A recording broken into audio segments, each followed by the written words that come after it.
Il y a du droit. Michel Burgon. Bonjour. Précédemment, nous avons vu que la valeur d'un immeuble dépend d'éléments aussi divers que son emplacement, son architecture, son importance, la nature des matériaux employés, son ancienneté et des éléments de confort dont il est doté. Ce n'est pas tout. L'évaluation des biens immeubles dépend de plusieurs facteurs, notamment physiques, juridiques et économiques. Parmi les facteurs physiques, l'emplacement est déterminant. La proximité du centre d'une cité, des équipements administratifs et commerciaux, des moyens de transport constituent des éléments de plus-value. De même, la situation dans des quartiers particulièrement vétustes, la proximité d'une activité industrielle cause de nuisances, d'un aérodrome ou d'une voie à grande circulation constituent des facteurs de moins-value. D'autres facteurs comme la qualité architecturale, l'importance de la construction est un élément essentiel de la valeur. Sa superficie au sol, le nombre d'étages, le nombre de pièces. Et toutefois, la valeur de l'immeuble n'est pas nécessairement proportionnelle à sa superficie. D'autres facteurs comme la qualité de la construction dépendent de la nature et du choix des matériaux utilisés. Matériaux nobles tels que la pierre et le granit, matériaux légers ou de médiocre qualité. De même, l'état d'entretien et la vétusté. L'état d'entretien a une grande incidence sur la valeur de l'immeuble.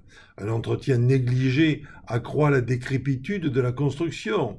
Au contraire, un entretien régulier corrige en partie la dépréciation résultant de l'âge de la construction. La vétusté représente la moins-value réelle subie par l'immeuble depuis sa construction en raison de son âge et de son état d'entretien au moment de l'estimation.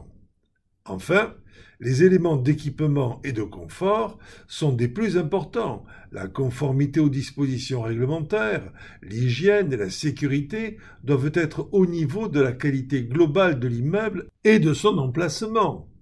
Viennent ensuite les facteurs juridiques.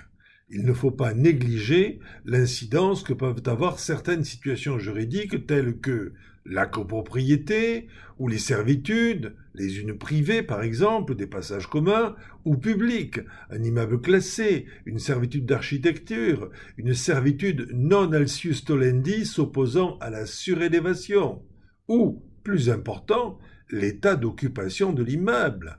On constate des moins-values sur la valeur des immeubles occupés, souvent dues aux dispositions légales réglementaires, des loyers et compte tenu des circonstances particulières de l'occupation, du nombre et âge des occupants, nature, durée et conditions du bail, et je ne parle pas du squat. Enfin, des facteurs économiques complètent le tour d'horizon.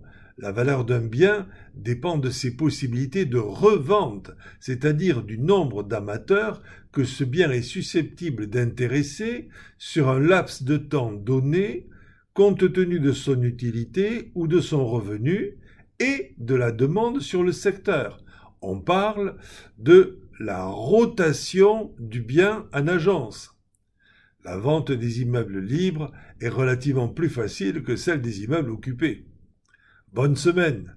Visitez le site de l'émission pour plus d'informations.